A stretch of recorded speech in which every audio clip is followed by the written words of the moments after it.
এখন যদি সংঘাত আরো ছড়িয়ে পড়ে তাহলে তার ঢেউ বাংলাদেশেও লাগবে, সরাসরি নয় কিন্তু নীতিগত ও অর্থনৈতিকভাবে।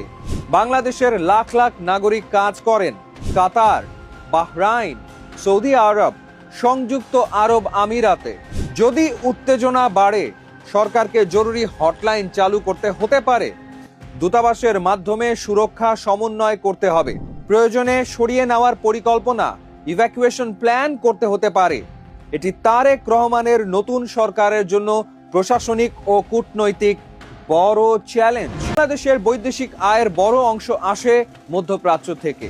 যদি কর্মসংস্থান ব্যাহত হয় বা আতঙ্ক ছড়িয়ে পড়ে, রেমিটেন্স কমে যেতে পারে, ডলার রিজার্ভে চাপ পড়বে, টাকার মান দুর্বল হতে পারে।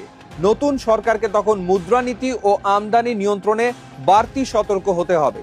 মধ্যপ্রাচ্য বিশ্বের প্রধান তেল সরবরাহকারী অঞ্চল। যদি সামরিক উত্তেজনা বাড়ে, তেলের আন্তর্জাতিক দাম বাড়বে, আমদানি বিল বাড়বে। তারেক রহমানের সরকারকে ভর্তুকি বাড়াতে হতে পারে, এতে বাজেট ঘাটতি বাড়ার ঝুঁকি থাকবে।